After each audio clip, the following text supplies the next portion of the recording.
የምንማማርበት የትምህርታችን ርዕስ የሚሆነው ዕፀ ሕይወት ይእቲ ለእንተ ይተአመንዋ ለሚያምኑባት የሕይወት ዛፍ ናት በሚል እንማማራለን። እስኪ በሉ ለሚያምኑባት በሉ የሕይወት ዛፍ ናት። ምን ለሚሉባት አይሰማም? በደንብ ያዙ። ምን ለሚልባት ነው የሕይወት ዛፍ የምትሆነው? እዚያው መጽሐፍ ቅዱሱ ቃል በቃል ያስቀመጠው እሱን ነው። ዕፀ ሕይወት ይእቲ ለእንተ ይተአመንዋ ለሚያምንባት ሁሉ የሕይወት ዛፍ ናት። ለእንተ ይትመረኮዝዋ ለሚመረኮዛት ሁሉ የሕይወት ዛፍ ናት ብሎ በሁለቱም ይናገራል። ይህንን የምናገኘው ሁላችሁም እንደምታውቁት መጽሐፈ ምሳሌ ምዕራፍ 3 ቁጥር 18 ላይ ነው። ከዚህ ቃል ተነስተን የተወሰነ ትርጓሜያት የምናምንባት ማናት፣ የሚያምኑባት እነማን ናቸው፣ የሚመረኮዙባት ማናት የሚለውን ሀሳብ ነው የምናየው እና ይህንን መጽሐፈ ምሳሌን የተናገረው ሰሎሞን ይባላል። ማን ይባላል? ሰሎሞን በሉ እንጂ ሰለሞን። በነገራችሁ ላይ የሀገር ቋንቋን ብቻ ሳይሆን የሚታወቅበት ብዙ አይነት አነጋገር ሰለሞን አይባልም። እሺ ሰሎሞን ነው የሚባለው። ለምን መሰላችሁ? አንደኛ ፊደላት ትርጓሜያት ስላላቸው ነው። አሁን እግዚአብሔር የሚለው ጽሑፍ ሲጻፍ በአይኑ አ ነው የሚጻፈው፣ በአልፋው አ ነው እና በእናንተ ምን እንደሚባል አላውቅም። በማንኛው ነው የሚጻፈው? እግዚአብሔር የሚለው መጀመሪያ የሚጻፈው የመጀመሪያውን ፊደል መካከል ላይ ያለውን ፊደል በማን ነው? አልፋና አይኑ አታውቁም መሰላል። ዜሮ አ እናንተ ዜሮሽ ከቡ በየትኛው ነው የሚጻፈው? አቤት በአልፋው አ። በአይኑ አይጻፍም። እግዚአብሔር የሚለው ጽሑፍ እስከ መጨረሻው ድረስ ሲጻፍ አይጻፍም በአይኑ አ። ለምንድን ነው ያለውን ሲናገሩ የመጀመሪያ ፊደልም አ ነበረ። በነገራችን ላይ እኔ መጽሐፍ ቅዱስ የሚጠቅሱልን ሰዎች አማርኛና ግዕዝ ፊደል ለይተው አያውቁም ሲጀመርም ማለት ነው። ፊደል የምታውቁ ሰዎች እስኪ እጃችሁን አውጡ። ፊደል አማርኛ ፊደል የምታውቁ እስኪ አውጡ እጃችሁን። አማርኛ ፊደል የምታውቁ ላስነሳ ይሆን? ሁላችሁንም እንዳላስነሳችሁ። አማርኛ ነው አይደለም?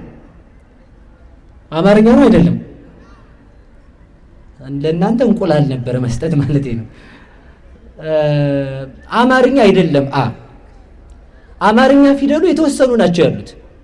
ቋንቋውን እንዳለ ወስዶ ለአማርኛነት ተጠቅሞት ነው አማርኛ የሚባለው ቋንቋ ማለት ነው እንጂ አማርኛ ፊደል ማን ነው ቢባል ጨ፣ ጀ፣ ቸ፣ ኘ፣ ሀ እንደዚህ አይነቶቹ ናቸው። ሌላው ግዕዝ ፊደል ነው። እየሰማችሁ ነው አይደል? ሀ ወይንም አ ምን ፊደል ነው? የግዕዝ ፊደል ነው። ስለዚህ የግዕዝ ፊደል ከሆነ ደግሞ እያንዳንዱ ፊደላት 22 ናቸው ፊደሎቹ። 22ቱ ፊደል ሁሉ ተተርጉሞ እመቤታችንን ነው የሚመስለው። ማንን ነው የሚመስለው? በሉ ንገሩኝ እንጂ ማርያምን ይመስላል። 22ቱ ፊደል ሙሉ ሲተረጎም የፊደል አቀራረጻችን በመጀመሪያ አ ነበረ። ሊቃውንት አደላለው ሃን አድርገውታል። አሁን ላይ ያም በምስጢር አስተካክለው ነው ፊደል ቀራጭ ወይንም ደግሞ ፊደልን ከምስጢር ጋር ሃይማኖትን ከምስጢር ጋር አሰናስለው ሲናገሩ። በነገራችሁ ላይ አንድ ነገር ልንገራችሁ። በዚህ ዘመን ቤተክርስቲያንን ውክ ያደረገ አንድ ነገር አለ። ይሄ ዶግማ፣ ይሄ ስርዓት፣ ይሄ ቀኖና የሚባል ድስኩር ማለት ነው። ሁሉም አይሻርም። ሁሉም ስንቱ ምን ያልኳችሁ ንገሩኝ እንጂ በተክሊል ማግባት ስርዓት ነው ዶግማ ነው? ተናገሩ እንጂ ስርዓት ነው ዶግማ ነው? እሺ ሚስትን ይዞ መኖር ስርዓት ነው ዶግማ ነው? በሉ ንገሩኝ እንጂ። እሺ ስርዓት ነው ብላችኋል። ልብ በሉ እንግዲህ ሚስት የክርስቶስ ምሳሌ ናት። ይቅርታ ሚስት የቤተ ክርስቲያን ምሳሌ ናት። ባል የክርስቶስ ምሳሌ ነው። ባል ሚስቱን ቢፈታ ምን ብሎ ነው የሚክደው? ክርስቶስ ቤተ ክርስቲያንን ትቷታል ብሎ ነው የሚክደው። ስለዚህ ስርዓቱ ራሱ ምንድን ነው ማለት ነው? ሃይማኖት ነው። ሌላም ስርዓት ልንገራችሁ። ለምሳሌ ሴት ስትጸልይ ተከናንባ ነው አይደለም? ሳትከናነብ ብትጸልይስ ሴት አይደለሁም ማለቷ ነው። ሴት አይደለሁም እኔ ማለቷ ነው። ወንድ ደግሞ የሚጸልየው ሳይከናነብ ነው። ሳይተከናነብ ቢጸልይ ደግሞ ምንድነው ማለቱ ነው? ሴት ነኝ ማለት ነው። እኔ ሴት ነኝ እያለ ነው። ፍጥረቱን እየካደ ነው ማለት ነው። በዚያውም ብዙ ነገር መናገር እንችላለን። ለምሳሌ ልብ ብላችሁ ስሙ። ሳይጸልይ የሚያድር ሳይጸልይ የሚውል ሰው ይውላል አይደል? መቼም ይውላል፣ ችግር የለው ይውላል። ግን ምን ብሎ እንደካደ ይቆጠርበታል መሰላችሁ? ሌሊቱንም ያሳደርኩት እኔው ቀኑንም ያመጣሁት እኔው ነኝ ማለቱ። ስለዚህ ጸልዩ የምንባለው ጸሎታችን ራሱ ሃይማኖት ስላለው ነው። አንደኛ ምን መሰላችሁ? ስንጸልይ ቀኑን ባርክ፣ ጠዋት ስናመሰግን ሌሊቱን አሳለፍክ ማለታችን ነው። ወደ ምስጢር ሲሄድ ሌሊት የኃጢአት የጨለማ የመከራ ዘመን ምሳሌ ነው። ሌሊቱን ያሳለፍክ አንተ፣ ቀኑን ደግሞ መጸለያችን ቀኑን ያመጣኸው አንተ ነህና እኔ ምን አገባኝ አንተው በፈቀድከው አውለኝ ማለት ነው። እስኪ በሉ በፈቀድከው አውለኝ በሉ። እግዚአብሔር በፈቀደው ያውላችሁ። ያልጸለየ ሰው ለምን ችግር ደረሰብኝ ብሎ እግዚአብሔርን መጠየቅ አይችልም። ለምን ስወጣ ምን ብሎ መሰላችሁ? ቀኗንም እንዲች ብለህ ቀኔ ላይ እንዳትመጣ ዋ ያለው ነው የሚመስለው። እግዚአብሔር ምን አገባ ማለቱ ነው።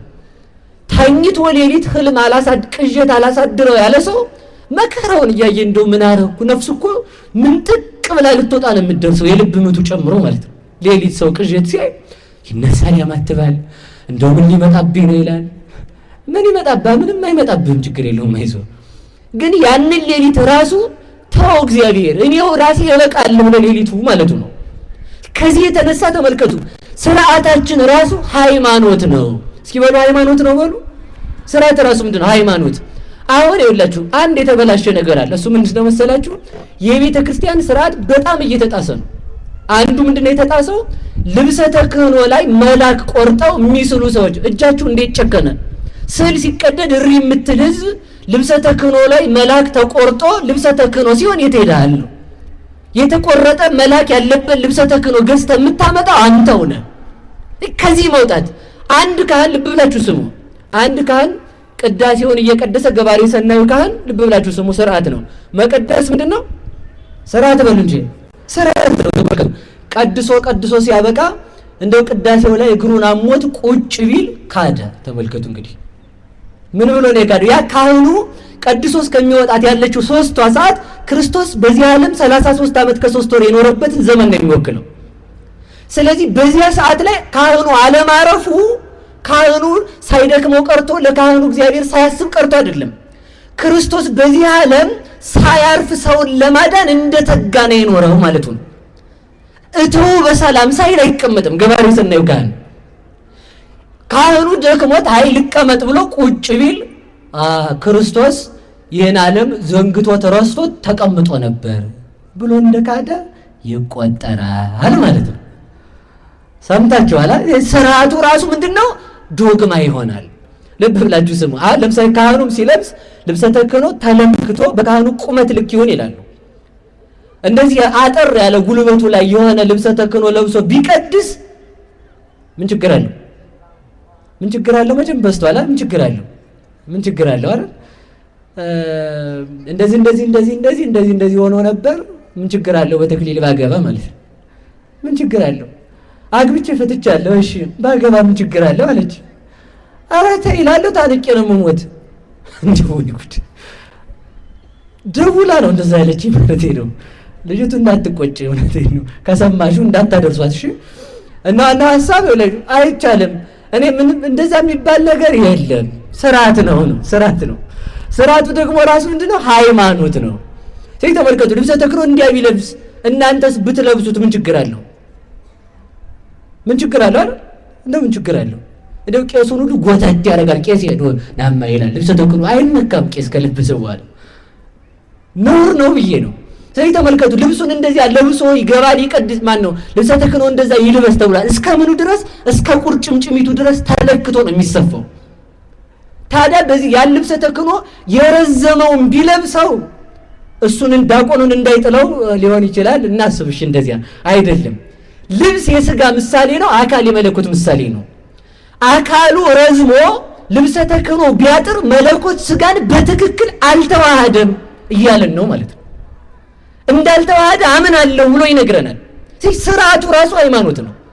ልብሱ ቢረዝም መለኮት አጥሮ ስጋን በመላት አልተዋሃደውም ብሎ እንደካደ ይቆጠራል ተብሎ ተነግሮናል። ስርዓታችን ሃይማኖት ነው። እስኪ በሉ ስርዓታችን በሉ ሃይማኖት ነው። ኃጢአት የሚሰራ ሰውም እግዚአብሔርን እንደካደ ሊቆጠርበት ይችላል። ለዚህ ነው ቅዱስ ዳዊት ምን አለ? ጌታ ሆይ አንተን በማየት ዓይኖቼ ደከሙ ይላል። እስኪ በሉ አንተን በማየት በሉ ምኖቼ ደከሙ። ምን ማለት መሰላችሁ? አንተን በማየት ዓይኖቼ ደከሙ። አንድ ሰዶምን ባጠፋበት መዓት አሁን ካሁን አጠፋህ ብዬ ማለት ነው። ሰው ኃጢአት ሰርቶ አልመለስ ካለ አንደኛ ምን ሰራ መሰላችሁ? እግዚአብሔር ኃጢአቴን አያውቀው ማለት ነው። አያውቀው ምን ያመጣል? እንኳን እግዚአብሔር እንደው ተመልከቱ፣ ፖሊስ ይቀለድበታል። በዚህ ዘመን ራሱ ይቀለዳል ወይ ነው? አሁን ትናገራላችሁ። ፖሊስ በጥፊ ቢማታ ልጅሽን ይዞ ቢሄድ እሪ ነው እንጂ ከቻልሽ እንግዲህ ምን ታረጃለሽ? ምንም አይደረግም። እግዚአብሔር ግን ኃጢአት ስንሰራ ግን እግዚአብሔር ፈራጅ ነው። እንደውም ተመልከቱ ሊቃውንቱ ምንድን ነው የሚሉት? ደረቅ ሴትና ኃጢአተኛ ሰው ተመሳሳይ ናቸው ይላል። ምንና ምንድን በሉ እንጂ በሉ በደንብ እናንተ ሸጋ ናችሁ፣ ረጠብ ያላችሁ ሳትሆኑ አትቀሩም። እንደዚህ ለዘብ ያላችሁ ማለት ነው። ደረቅ ሴት የምትባለው ምንድን ናት? የተነገራትን ሁሉ አምስት አድርጋ የምትመልስ ማለት ነው። ወንዶ ሱሪውን ስትታጠቀው አንተ ደግሞ ሰው መሳይ እስኪንካ ዝምቤን እሺ ብላት ያሳያል የምትል ማለት ነው። እኔ ይህች ምላስ ተናግራ ጥርስ ነው አሉ የምታስረግፈው ማለት ነው። ወይ አቅም የለ እዛን ጊዜ ደርግሞ ይጥላል ማለት ነው። ተመልከቱ፣ ንዴት መጥፎ ነው። ንዴትን የምታበርድ ሴት ናት ብልህ ሴት የምትባል ዝም የምትል በዝምታ የምትገዛ ማለት ነው። ይኸውላችሁ በጣም ያጣነው ነገር ሁሉ ለ5 ደቂቃ ለ1 ሰከንድ ዝም ብንል ንዴታችን ይበርዳል። ለ5 ሰከንድ ማለት ነው። ሰው ቤቱን የሚፈታው ለ1 ደቂቃ መታገስ አቅቶት እኮ ነው። ለ1 ደቂቃ ተመልከቱ። ለ1 ደቂቃ ዝም ቢላት ምን ነክቶኝ ነበር ይላል ሰው። ተመልከቱ። እኔ ይኸውላችሁ ሰው ምንም እንደው ሰውን ለማናደድ መሳደብ ሳይሆን ደግሞ እንግዲህ አረጉታሉ እንደዛ ማለት ነው። እና ምንድነው ልተው መሰል እንዳታረጉት እንደዛ ማለት ነው። እሺ ልመልሳችሁ። ስለዚህ ምንድነው በአጭር ቃል እየነገርኳቸው ያለሁት ስርዓቱ ራሱ ምን ይሆናል ማለት ነው? ሲገለበጥ ሲታይ ዶግማ ይሆናል። ስለዚህ ተመልከቱ አይሻሻልም። ስርዓታችን እምነት ነው። ስለዚህ ወደ ነገር ልመልሳችሁና ቅዱስ ዳዊት ምንድነው ያለ? ሰዶምንና ገሞራን ባጠፋበት ጥፋት ታጠፋኛውን ብዬ አሁን ካሁን አንተን በማየት ወሃልቃ ዘመኔ በንባዜ እንባ በማፍሰስ ዘመን ያለቀ ብሎ ይነገራል። ለምን? እግዚአብሔር ቻይ ነው። ሰዶምን ተመልከቱ። ዘንበለ እሳት አንደደ ወዘንበለ ማይ አብረደ ይላሉ ሊቃውንቱ። እሳትን ያለ እሳት ፈጠረ፣ ውሃን ያለ ውሃ ፈጠረ። አንድም ተመልከቱ መላእክትን በሰማይ ፈጠረ፣ ከመሬት ደግሞ ደቂቀ አዳምን አስገኘ። ወደ ነገር ልመልሳችሁ። እሳትን ያለ እሳት ፈጠረ ማለት ሰባ ሰዶምን ተመልከቱ ያለ ውሃ በእሳት አጠፋ። ሰባ ትካትን ያለ እሳት በውሃ ቀቀላቸው ማለት ነው። እግዚአብሔር መሳሪያው እጁ ላይ ነው ያለው። እግዚአብሔር እሳት ማዝነብ አይጠበቅበትም እኮ እኛን ለማጥፋት ይጠበቅበታል። ምን ይላል? ምን ሽመላ ይቆርጣል አሉ ሰውየው። እና እግዚአብሔር እኛን ለማጥፋት ሌላ ነገር ማምጣት አይጠበቅበትም። መጠበቁን ዝም ካለ ነፍስ ተቅበዝባዥ ትሆናለች። ብዙ ጊዜ ይኸውላችሁ ተቅበዝባዥ ስንሆን ቆመን ማሰብ አለብን። በልተን አልጠግም ካል ምን ብሆን ነው ማለት፣ ጠጥተን በዚያ ነገር ሰላም ማግኘት ካቃተን ምን ሆኜ ነው፣ አግብቶ ሰው በዚያ መርጋት ካቃተው ምን ሆኜ ነው ማለት አለበት። በሁሉ ላይ ሰላም የምናጣው ሰላማዊ እግዚአብሔር ሲለየን ስለሆነ መድኃኔዓለም ከሁላችን ጋር ይሆንልን። ስለዚህ ሰሎሞን ማለት መስተፋቅር ማለት ነው። ይሄ ነገር ችግር ነው አሉ። መስተፋቅር አላልኩም። እሺ እሱ እናንተ የምታስቡትን አላልኩም። አደራችሁ ሌላ ነው። ሰሎሞን ማለት መስተፋቅር ማለት የሚወደድ ማለት ነው ማለት ነው። ሲሆን የሚወደድ በሉ እንጂ። እሺ እንደዚያ የተባለው ለምንድን ነው ሲባል ቅዱስ ዳዊት ከእግዚአብሔር ጋር ተጣልቶ በታረቀበት ዘመን ተወልዷልና። ማን በታረቀበት ዘመን? ቅዱስ ዳዊት ከእግዚአብሔር ጋር ሲታረቅ የልጁን ስም ምን ብሎ አወጣለት? ከእግዚአብሔር ጋር ታረኩ ለማለት ፍቅር የሚል ስም ሰጠው። የሚወደድ የሚል ስም ሰጠው። ስለዚህ ይኸውላችሁ ለሰሎሞን ስሙን ዳዊት ያወጣለት በዚህ የተነሳ ነው። ከእግዚአብሔር ጋር የታረቀበት ዘመን ስለሆነ። እኛስ ከእግዚአብሔር ጋር የታረቅንበት ዘመን አለ ወይንስ የተጣላንበት ዘመን? ከእግዚአብሔር ጋር ታርቀናል አልታረቅንም? ንገሩኝ እንጂ። ሊቃውንቱ ምን ይላሉ መሰላቸው? ውሃ ቢያንቅ በምን ይውጡ፣ ምላጭ ቢያብጥ በምን ይበጡ ይላሉ። ምላጭ ለአንዳንድ ሀገር ቋንቋ አይገባም። ፈላ ቤሳ የሚባለው ይሄ በገጠር በሰፈር ቋንቋ በጎጠኛው እንዲያ የሚባለው ነው። እንግዲህ ምላጭ የሚባለው ምላጭ አሁን የሆነ ነገር ቢያብጥ በምላጭ ትቆርጣለህ አይደል? ምላጭ ራሱ ካበጠ በምን ትቆርጠዋለህ? ምላጩን ራሱ። እንጀራ ቢያንቅ በውሃ ትውጣለህ። ውሃ ቢያንቅ ውሃን በምን ትውጠዋለህ? ማዋጫ የለም። ተመልከቱ፣ ሰው ከሰው ጋር ቢጣላ በሰው ይታረቃል። ሰው ከእግዚአብሔር ጋር ከተጣላ በማን ይታረቃል? ለዚህ ነው ሁልጊዜም ቢሆን ማሰብ ያለብን ከእግዚአብሔር ጋር መጣላትና አለመጣላታችንን ማሰብ። በቀን ውሏችን፣ በምሽታችን፣ በቢሮአችን፣ በእንቅስቃሴያችን ሁሉ ዛሬ ከእግዚአብሔር ጋር ተጣልቼ ነው የዋልኩት ወይንስ ደግሞ ከእግዚአብሔር ጋር ተፋቅሬ ነው የዋልኩት ብለን ማሰብ አለብን። ስለዚህ ተመልከቱ፣ በምን ልንታረቀው እንችላለን? እግዚአብሔር ግን እንደ ሰው አይደለም። ይኸውላችሁ እግዚአብሔር ደስታ ይባላል። እስኪ በሉ ደስታ በሉ እንጂ አትሉም? እናንተን አሁን ጅላጅል ሁሉ ተሰብስባችሁ ብል ትቆጣላችሁ? አትቆጡ? ተቆጣ። በደንብ ነው አንዱ በደንብ ወይም ደገኛ ስድብ መርጣችሁ አንዱን ትለጥፋላችሁ ማለት ነው። ልብ በሉ። እግዚአብሔር ግን ኃጢአት ስንሰራ አንተ አላዋቂ ነህ እያልን እየዘለፍነው ነው እግዚአብሔርን።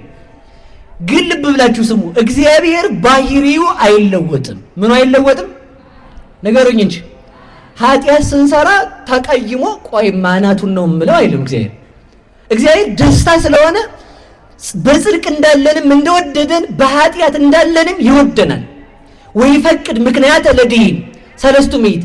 እግዚአብሔር ሰውን ለመማር ምን ይላል? ምክንያት ይፈልጋል። በሉላችሁ እግዚአብሔር በሉ።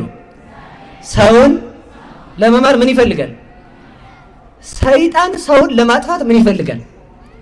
ነገሩኝ እንጂ ምን ቀናው ኃጢአት የሰራ ብሎ ማለት ነው። ሰይጣን ሰውን ለማጥፋት ምክንያት እንደሚፈልግ እግዚአብሔር ደግሞ ሰውን ለመማር ምክንያት የሚፈልግ እንዴት መሰላችሁ? እግዚአብሔር እኛን ለማዳን ምክንያት መፈለጉን የምናውቀው የማቴዎስ ወንጌል ምዕራፍ 10 ላይ በደቀ መዝሙሬ ስም ውሃ የሰጠ ነው እንጂ ያለ በደቀ መዝሙሬ ስም ወርቅ የሰጠ አላለ። ውሃ የሰጠ ነው ያለ። ያም ባይሆን ተመልከቱ፣ አረጋዊ መንፈሳዊ ምን ይላል መሰላችሁ? አንተ ሰው አልብከ ጠፈር ለሐውጾ እግር ለሐውጾ አልብከ ጠፈር ላይድሮ ነግድ። አንተ ሰው እንግዳ ለማሳደር የተደላደለ ቤት ላይኖርህ አልጋ ላይኖርህ ይችላል። እንግዳ የምትቀበልበት ቤት የለም ወይ? እግዚአብሔር አልጋህን ሳይሆን የለመነ የቤትህን ወለል ነው የለመነ ይላል። አልብከ እግር ለሐውጾ ድዊ። አንተ ሰው ሄደህ ላታሳክም ትችላለህ።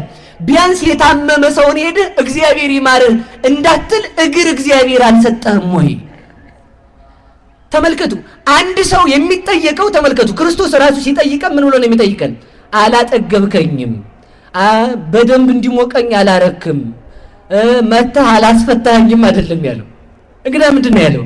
አላበላኸኝም ማለት። ተመልከቱ፣ እሱ አላበላኸኝም ነው እንጂ ያለ አላጠገብከኝም አላለም። ለምን? ማጥገብ የሚችለው እግዚአብሔር ብቻ ስለሆነ። ያችን ሄደን መጠየቃችንን እግዚአብሔር ይማርህ ማለታችንን ማን ይፈልጋታል? በሉ ንገሩኝ እንጂ እግዚአብሔር ይፈልገዋል።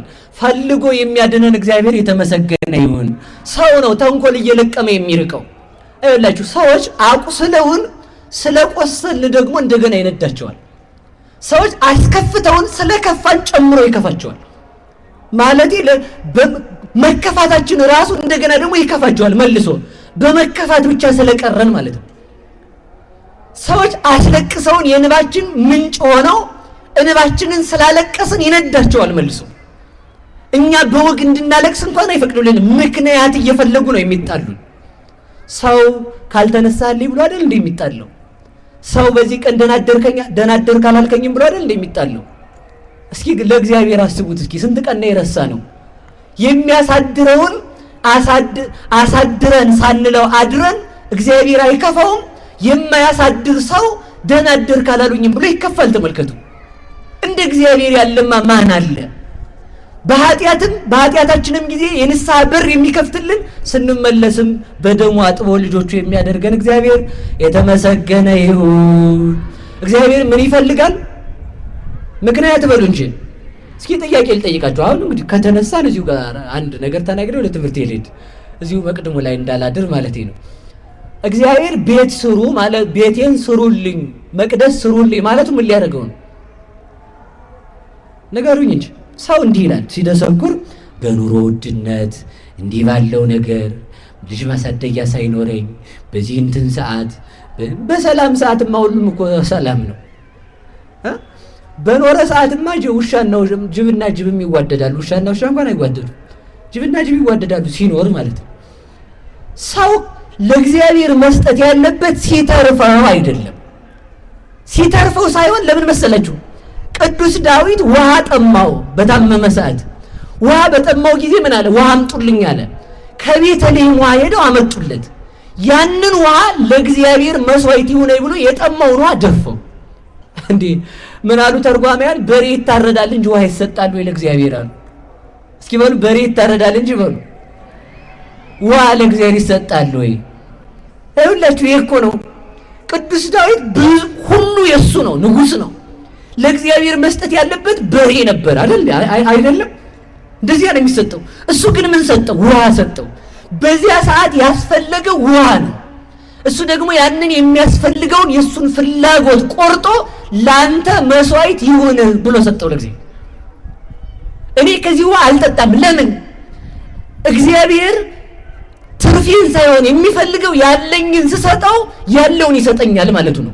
ቅዱስ ዳዊት ያለውን የሚያስፈልገውን የውሃ ጥሙን ቆርጦ ለእግዚአብሔር ቢሰጥ እግዚአብሔር ደግሞ ሕይወትን ለዳዊት ሰጠው።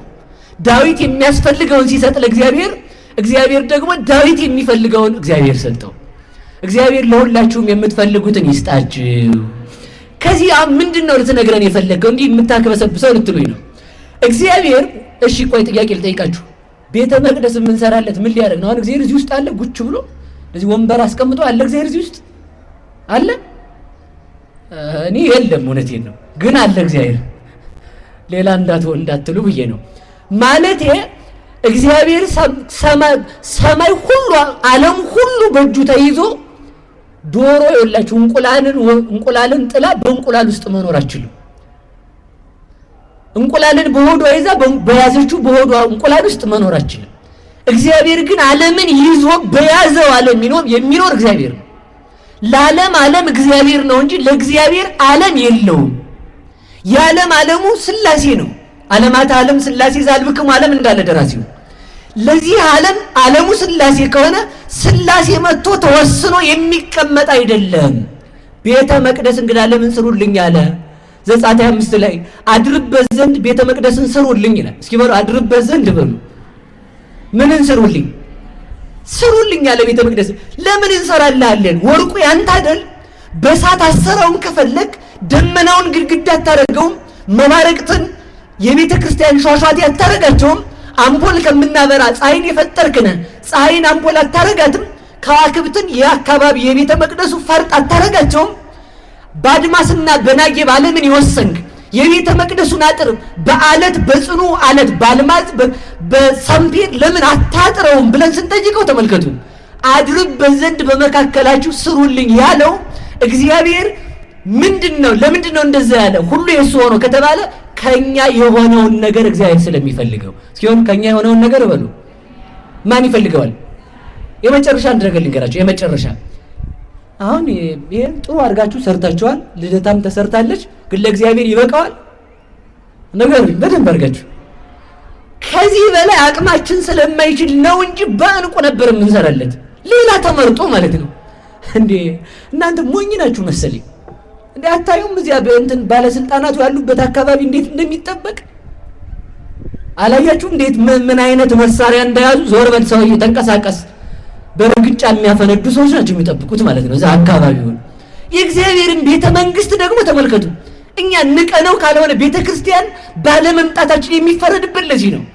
ወደ ውጭ ሀገር ፕሮሰስ ለመጀመር ገብተህ ከቀበሌ መታወቂያ አውጥተህ የልደት ካርድ አሰርተህ ሰግደህ ደላላ አግኝተህ አሻራ ደምክን ሰጥተህ ፎቶ የአይን አሻራ የእጅ አሻራ ሰጥተህ ከዚያ በኋላ ደግሞ እንደው መቼ ነው የምገባው ብለህ የኮቲ ከፍለህ ካልተፈቀደ አይ ሪጀክት አድርገናል ካሉ ደግሞ እባክህ ብር ልክፈል ታዝረክርከህ ነው የምትገባው ማለት ነው።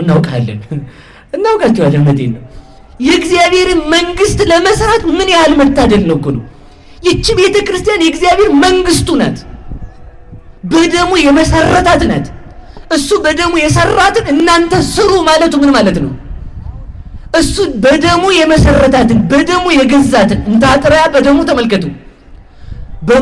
በማይ ዘውሪ ዘምገቦ አጥመቃ ከጎኑ በተገኘው ማየገው አጠመቃት ብሎ ቅዱስ ያሬድ እንደተናገረ ይችን ቤተ ክርስቲያን ክርስቶስ በእንቁ በወርቅ በትልልቅ ነገር እንድንሰራለት ይፈልጋሉ ካላችሁ አዎ፣ መልሱ አዎ ነው። እስኪ አዎ በሉ እንጂ በደንብ እሺ፣ በደንብ ያዙልኝ። ሰው ቢወድ ምን ያበላል?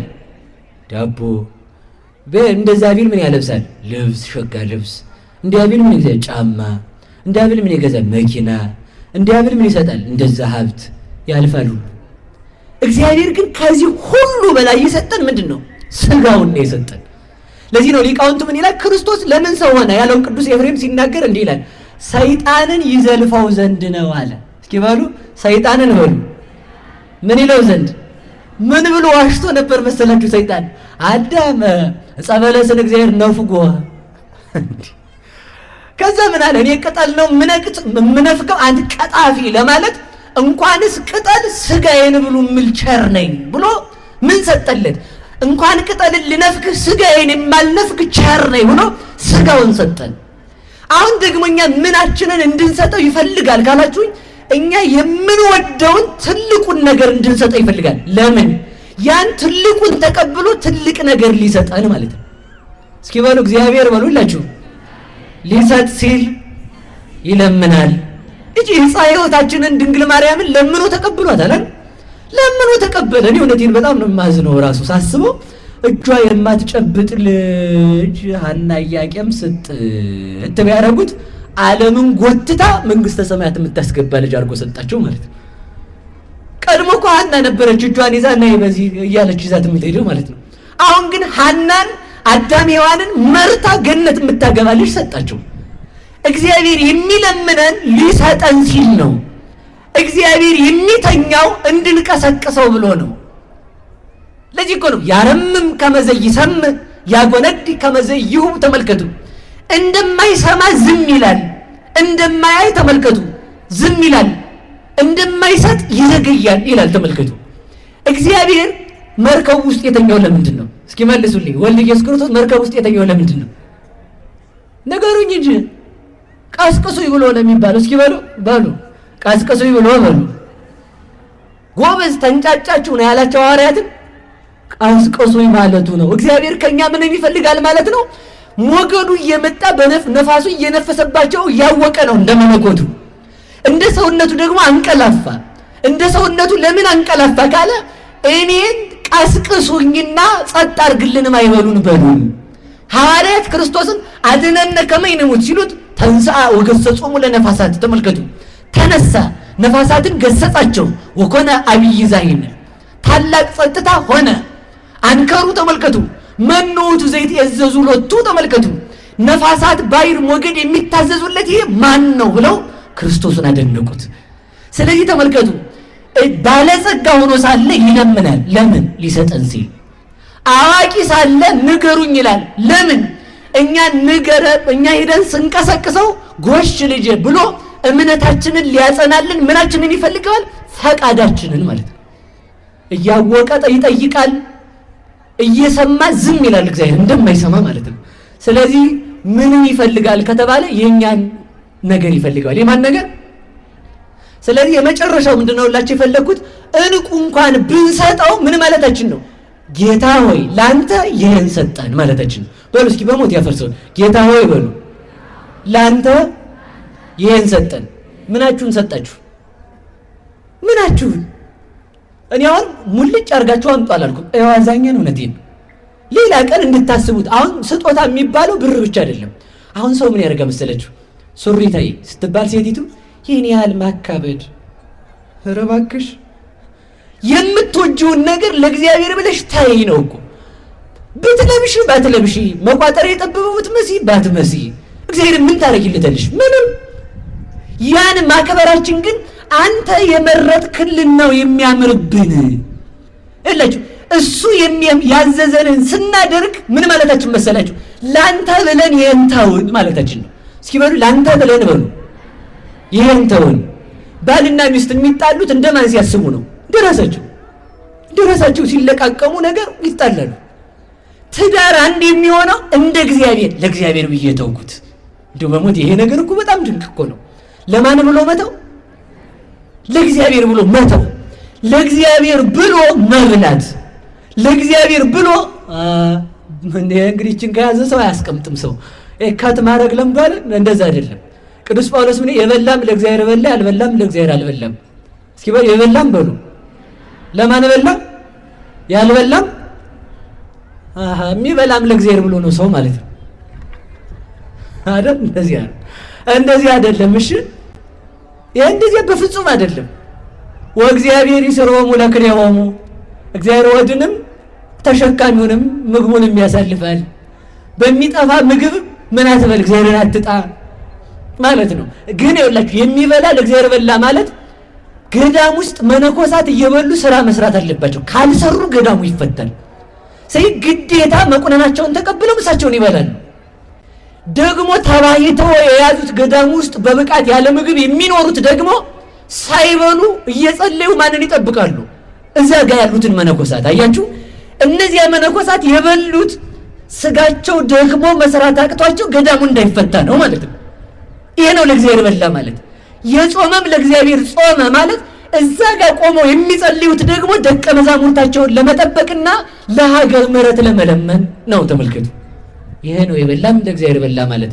እግዚአብሔር ቤቱን እንድንሰራ ይፍቀድልን። የተመረጠ ቀን የእግዚአብሔርን ቤት መስራት ነው። ደግሞ ለእግዚአብሔርስ ብንሰራስ ከራሳችን አውጥተን ነው? በሉ ንገሩኝ እንጂ ከራሳችሁ የምትሰሩት። እኔ እኮ በጣም የሚገርመኝ ነገር ምን መሰላችሁ? እግዚአብሔር ሰጥቶ መለመኑ ነገር ነው የሚገርመኝ። ሰጥቶ መለመኑ እኮ ነው። አልሰጥም ቢል ማን ይከለክለዋል? አካልን የሰጠ እግዚአብሔር ነው። በአካል ተመልከቱ፣ በሰጠው አካል ደግሞ በጎ ሰራ ብሎ የሚሸልም ደግሞ እግዚአብሔር ነው። ዓይንን የሰጠ እግዚአብሔር ነው። መጽሐፍን አንብበህ ስታጠናበት፣ ጸሎት አንብበህ ስትጸልይ ወደሱ ደግሞ ጎሽ ልጅ ብሎ ክብርን የሚሸልም እሱ ነው። ምላስን የሰጠ እግዚአብሔር ነው። በጎ ተናገርክ ብሎ የሚሸልም እግዚአብሔር ነው። አይምሮን የሰጠ እግዚአብሔር ነው። በዚህ እኔን አሰብክበት ብሎ ለዘላለም እሱን እንድታስብ በመንግስተ ሰማያት የሚያነግስ እግዚአብሔር ነው። እጅን የሰጠ እግዚአብሔር ነው። በእጅህ ሰርተህ እንድትከብር የክብርን ቦታ የፈቀደል እግዚአብሔር ነው። ስለ መጸወትክበት እሱ ደግሞ ስጋውን የሰጠ እግዚአብሔር ነው። ከእግዚአብሔር ያልሆነ ምን አለ? እስኪ በሉ ከእግዚአብሔር ያልሆነ በሉ ምን አለ? የእናንተ አሳዩ። የእናንተ እስኪ አሳዩ። የእናንተ የላችሁ። በቃ ይሄን ነው ማወቅ። እኛ የማንን ብር እንድትሰጡ አይደለም የሚፈልገው። የዚህ የጉባኤ ዓላማም እንደዛ አይደለም። ምክንያቱም የጉባኤው ዓላማ ቤተ ክርስቲያን መስራት ነው። ቤተ ክርስቲያን ውስጥ ደግሞ የተሰራ ምእመንን መስራት ነው ዓላማው። ምእመንን መስራት ከሆነ ስለዚህ ተመልከቱ፣ እኛ በዚህ ዓለም ላይ ያሉ ክርስቲያኖችን የምንፈልጋቸው የልብስ ላቂ ሳንቲም ድቃቂ እንዲወረጉሩልን ሳይሆን እነሱ ራሳቸው የእግዚአብሔር እንዲሆኑ ነው። እና እኛ የማንን ነውን? በሉ የእግዚአብሔር እንደሆን እንድንኖር እግዚአብሔር ይርዳን። ለሚያምኑባት ዕፀ ሕይወት ናት። በሉ ለሚያምኑባት በሉ ዕፀ ሕይወት ናት። አይው ለዓለም የሚሆነውን ያስጠጋችን እመቤታችንን እኛ ደግሞ መጠጊያ አግኝተን ነው ለእሷ ለመስራት። ለዕፀ ሕይወት እንኳን ለዕፀ ሕይወት ለቦርሳችሁ ቦታ አለው እኮ ቤት አይደል? ትልቅ ዕቃ ቤታችሁ ቢኖር እኮ እንቅልፍ አያሳድራችሁም። ትልቅ ነገር በዚህ ዓለም መገለጫ ዓለምን ሰማይ ያደረገችው ድንግል ማርያም ናት። መሬትን እኮ ሰማይ ነው ያደረገችልን።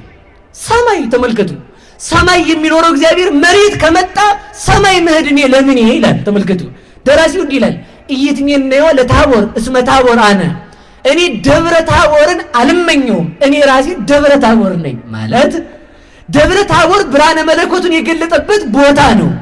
እዚያ ግን ክርስቶስ ሥጋውን አልቆረሰበትም፣ ደሙን አላፈሰሰበትም። እኔ ግን ራሴ ደብረ ታቦር ነኝ ማለት ተመልከቱ፣ የክርስቶስ ሥጋና ደም ከኔ ጋር ተዋህዶ ይኖራል። ስለዚህ እያንዳንዱ ሰው የክርስቶስ የብርሃኑ የክብሩ የባህሪው የጸጋው መገለጫ መሆን ይችላል ማለት ነው። እግዚአብሔር መገለጫ እንዲያደርገን መልካም ፈቃዱ ይሆንልን። ዕፀ ሕይወት ለእንተ ይትመረኮዝዋ ማን? በነገራችሁ ላይ አንድ ነገር ብቻ ተናግሬ ወርቁ ጋር አምጥቼ ትምህርቴን ልጠቅልለው ባለኝ ደቂቃ ማለት ነው። እንደምትሄዱ ተረድቻችኋለሁ። የመጀመሪያው ዕፀ ሕይወት የምትባለውን ሁላችሁም ታውቃላችሁ። አታውቁም? እስኪ አንድ ነገር ልንገራችሁ። አዳም በገነት ነበረ። በገነት ውስጥ የአዳምን ታሪክ ሊተርክ አይደለም እንዳትተኙ። በገነት ነበር። በገነት ውስጥ ሲኖር እግዚአብሔር ሁሉን ሰጠው። ዕፀ በለስን አትብላ አለው። የምታውቁት ታሪክ ነው። በዚያ መካከል ግን ተመልከቱ፣ እግዚአብሔር 4 እጽዋትን በዕፀ ሕይወት ዙሪያ አብቅሏል። ከዚያ መካከል ልዩ ዛፍ የምትባለው ዕፀ ሕይወት ናት። ማናት? ነገሩኝ እንጂ ይህች ዕፀ ሕይወት በጣም ልብ ብላችሁ ስሙ። ፍሬዋ የጋን መክደኛ ያህላል። ፍሬዋ ተመልከቱ፣ አንዱን በልተውት ሳይጨርሱ አንድ የምታፈራ ናት። ገና በልተው ሳይጨርሱ የበሉት የፍሬው ጣዕምና የፍሬው መዓዛ ሽታው ደግሞ ከአፍንጫ እስከ 7 ቀን አይለይም። ያንን የሚያሸቱ ሰዎች ተመልከቱ፣ ወይ ፈልጥ ነፍሰ እምስጋ ዘእንበለ አንሳ ይስሞ። ሰዎች ጻይር የሞት ጣር በያዛቸው ጊዜ ያንን ቢያሸቱት በዚያ መዓዛ ተመስጠው ነፍሳቸው ከስጋቸው ትለያለች። አይ እንዲህ ያለ ዛፍ ነበር ተመልከቱ። እንዲህ ያለ ነው አለን ቅዱስ ኤጲፋኒዎስ። ለዚያ እኮ ነው ተመልከቱ ሙሴ ክርስቶስን እያገለገለ ስለነበረ ሁላችሁም እንደምታውቁት በመቃብር ውስጥ ሊለካ እስኪለካልን ብለውት ሊለካ ገደም እንዳለ ዕፀ ሕይወትን ጣል ሸተት ቢያደርጉት ብሎ ሲያሸት በዚያው ነፍሱ ውልቅ ብላ ሄደች ማለት ነው። ያለ በሽታ ነፍስን ከስጋ የሚለይ ጣዕም ያለው ይህ ማለት ምን ማለት መሰላችሁ? ዕፀ ሕይወት የተባለችው ድንግል ማርያም ናት። ፍሬዋ የተባለው ክርስቶስ ነው። የዚያች የዕፀ ሕይወት ፍሬ መልክን ያሳያል። ማናት ያቺ ዕፀ ሕይወት? ማርያም። ያቺ ዕፀ ሕይወት ተመልከቱ፣ ዋመ ፈቀደ እግዚአብሔር ከመ ያሐውፅ ለምድር። እግዚአብሔር መሬትን ሊጎበኛት በወደደ ጊዜ አስቀድሞ የቀደሳት በምኗ ነው? በዛፏ ነው። የዛፍን ፍሬውን ከማግኘት አስቀድሞ ምኑን ማግኘት ይቀድማል? ንገሩኝ እንጂ ዛፉን። ዛፍ አስቀድሞ ዛፉን ማግኘት ከቀደመ ክርስቶስ ሰው ከመሆኑ አስቀድሞ ማንን መያዝ ይቀድማል? ድንግል ማርያምን። አንዳንድ ሰዎች ከት አድርገው ይሰማሉ። እዚህ ጋር ከት ታውቃላችሁ? ከት እያደረጉ ማለት ነው። እንግዲህ አንድ ቀን ሁሉን አውርተን አንጨርስ። እንዴት ይደረጋል? አንድ ቀን ተምሮ ሊቅ አይኮንም በአንድ ሰው። በነገራችሁ የጆሮ ተማሪ አሉ፣ ዝም ብለው የሚሰሙ የሚሰቡ ጆሯቸው እየሰማ የሚሰቡ ማለት ነው። እንደዛ አይደለም። ክርስቶስ ያለ ድንግል ማርያም ክርስቶስን አታውቅም ስንል ሰው የሆነ ከእሷ ነው። እናቱን የፈጠረ እሱ ነው። ከእናቱ የተወለደ እሱ ነው። ባጭር ቃል እሷን ያበቀላት ማን ነው? ክርስቶስ። ምን ልትሆን? ዕፀ ሕይወት ናት አለ እኮ። ያቺ ያበቀላት ዛፍ ዕፀ ሕይወት ናት። የዚያች ዛፍ ፍሬው የዛፏ ፍሬ መልክ ያሳያል። ምን ያሳያል? በሞቴ ሰው ሁሉ መልክዓ ነፍሱን ያየበት ማን ነው? ክርስቶስ ነው። ከድንግል ማርያም የተወለደውን ክርስቶስን የነፍሳችንን መልክ አየንበት። ልብ ብላችሁ ስሙ። ድንግል ማርያም የክርስቶስ የመድኃኒታችን የኢየሱስ ክርስቶስ ምኑ ናት ከተባለ መሰረተ ሕይወት ማርያም ወጥንተ መድኃኒት ዘእምቀዲሙ። እግዚአብሔር ለድህነት ያስቀደማት መሰረት የሌለው የክርስቶስ እናቱ ናት። እናቱ ከሆነችም ምኑ ናት ማለት ነው? መሰረቱ ናት። ያ ማለት ተመልከቱ፣ ጾርኪዮ ዘይጸወር፣ የማይቸከመውን ተሸከምሽው፣ የማይቻለውን ቻልሽው። እንደ ሰውነቱ ይዘዋለች፣ እንደ አምላክነቱ ይዘዋታል። እንደ ሰውነቱ ትመግበዋለች፣ እንደ አምላክነቱ ይመግባታል። እንደ ሰውነቱ ልጅ ትለዋለች፣ እንደ አምላክነቱ ፈጣሪ ትለዋለች፣ ፈጥሯታል። እንደ ሰውነቱ ተመልከቱ ታዝለዋለች፣ እንደ አምላክነቱ ደግሞ እሱ በያዘው ዓለም ላይ ትመላለሳለች። እንደ ሰውነቱ ተመልከቱ ትወልደዋለች። እንደ አምላክነቱ ደግሞ በመለኮቱ ደግሞ አይወለድም ማለት መለኮት ሥጋን ሳይዋድ መወለድ አይችልም። አኮ ወልደ ማርያም በመለኮቱ ዘንበለ ደግሞ በሥርዓተ ትስብእቱ መለኮት ብቻውን አይወለድም። መለኮት ሥጋን ተዋህዶ በሥጋ የማርያም ልጅ ነው። ወሶበይ ተሰመዮ አምላከ ወሶበይ ተሰመዮ አምላከ ንረክቦ ሀባኡ ሰማያዊ አምላክ ባለው ጊዜ ከአብ ጋር እናገኘዋለን። ሰው ባለው ጊዜ ከድንግል ማርያም ጋር እናገኘዋለን። መስዋዕት ባለው ጊዜ ከአቤል ጋር እናገኘዋለን። በግ ባለው ጊዜ ከማን ጋር ከቅዱስ ዮሐንስ ጋር እናገኘዋለን። ካህን ባለው ጊዜ ተመልከቱ መስዋዕቱን ሲሰዋ እናገኘዋለን። አምላክ ባለው ጊዜ መስዋዕት ሲቀበል እናገኘዋለን። በግ ተመልከቱ እሱን ቤዛችን ባለው ጊዜ ሲደማልን እናገኘዋለን። ካሳ ቤዛችንን መድኃኒት የሰጠን ስንለው እሱ ራሱ መድኃኒት ስለሆነ ስርየትን ስለሰጠን መድኃኒት ስንለው ደግሞ ራሱ ሲያድነን እናገኘዋለን ይላል። ራሱን መድኃኒት አድርጎ የሰጠን መድኃኒዓለም የተመሰገነ ይሁን። አንድ ነገር ልንገራችሁ። ድንግል ማርያምን እንደው እኮ አይጣልኩ ድንግል ማርያምን የማያውቁ ሰዎች በዚህ ነው የሚመሰሉት። ቅዱስ አባ ጊዮርጊስ ዘጋስጫ እንዲህ ይላል ንስጥሮስን ሲናገር ሲኦል በጡቶቹ አሳደገች አመፃም ወለደ። አንተ ሰው ለሃይማኖትህ መሰረት የለውም። ሃይማኖትህ ክርስቶስ ነው። አዎ ካልከኝ የሃይማኖትህን መሰረት ክርስቶስን የወለደችልን ድንግል ማርያምን ክርስቶስን አምላክ ብለህ ካመንክ እናቱን ወላዲተ አምላክ ካላልክ አንተ ሰው ለሃይማኖትህ መሰረት የለህም። ለምን ተወለደ ሰው ሆነ ካልከው የወለደችው እናቱ አለች። አንተን ቅጠል በሌለው ዛፍ መስላለሁ አለ። ተመልከቱ ምን በሌለው ዛፍ በሉ እንጂ ንገሩኝ። ቅጠል የሌለው ዛፍ ፀሐይ ቢመጣ ያስጠጋ አይጠቅምም። አንተ ሰው ስር በሌለው ዛፍ መስላለሁ። ስር የሌለው ዛፍ ፍሬ እንደማያፈራ ትምህርትህ ምእመናንን ወደ እግዚአብሔር ማድረስ አይችልም። አንተ ሰው ዝናር በሌለው መሳሪያ ባላዘ ወታደር እመስላለሁ። መሳሪያ ያላዘ ወታደር ጠላት ቢመጣ መማረኩ ነው። አንተ ሰው ዘውድ ባልደፋ ንጉሥ፣ መሰረት በሌለው ሕንፃ፣ ጡት በሌላት ሴት፣ ዝናር ባልታጠቀ ወታደር፣ ውሃ በሌለው ወንዝ፣ ስር በሌለው ተክል፣ ፍሬ በሌለው ዛፍ በዚህ ሁሉ መስላለሁ። ለምን እነዚህ ሁሉ እንደማይጠቅሙ አንተም ድንግል ማርያምን ከካድክ ወላዲተ አምላክ ካላልክ እግዚአብሔርን አታውቀውም ብሎ ይመልሳል። ድንግል ማርያምን የሰጠን መድኃኒዓለም የተመሰገነ ይሁን። ዕፀ ሕይወት ይህችን ብቻ ተናግሬ ትምህርቴን ልጠቅልል። ሰዓታችን አልቋል። 5 ደቂቃ ተጠቅሜ ትምህርቴን ልጠቅልለው። እስኪ ዕፀ ሕይወት በሉ። ለሚያምኑባት ሁሉ ምንድን ናት በሉ እንጂ ንገሩኝ። ዕፀ ሕይወትን አትመልከቱ፣ ለሚመረኮዙ ተመልከቱ። ልብ ብላችሁ ስሙ። የ5500 ዘመን ዕዳ የቀረው በድንግል ማርያም ነው። የዚያን ያህል ዘመን የነበረ መርገም የተወገደ ማለት ነው። ስለዚህ ምን እንላታለን? ሕይወት ክርስቶስን ያዝሽልን። የዚያች ዛፍ ፍሬዋ እንደሚበላ መድኃኒት እንደሚሆን ተመልከቱ። የድንግል ማርያም ፍሬ ክርስቶስ ለዓለም መድኃኒት የእርሷ ልጅ ስለሆነ የነፍሳችን ድህነት የነፍሳችን ነፃነት የተገኘው በክርስቶስ ስለሆነ እየሰማችሁ ነው። እሺ ሰዓቱ ስላለቀ ነው ወዲህና ወዲህ ምለውን ማለት ነው። እና ምንድነው መጨረሻ ጠቅለል አድርጌ ላምጣው። ድንግል ማርያም ምናችን ናት? ዕፀ ሕይወታችን በሉ እንጂ። አንደኛ ዕፀ ሕይወታችን ናት። ሁለተኛ ለዓለም ሁሉ ተወክላ በእግዚአብሔር ዘንድ በጠበቃነት የቆመችልን ናት። ያ ማለት ምን ማለት ነው? ያ ማለት በጠበቃነት ማለት ዓለም ሰው ሁሉ በድሎ በእግዚአብሔር ዘንድ ሰው ሆና የተገኘች እሷ ናት። አንዳንድ ሰዎች አሉ እመቤታችን ሰው ናት። አዎ ሰው ናት። አንተ ሰው ነህ? ጥያቄው እሱ ነው። እመቤታችን ምንድን ናት?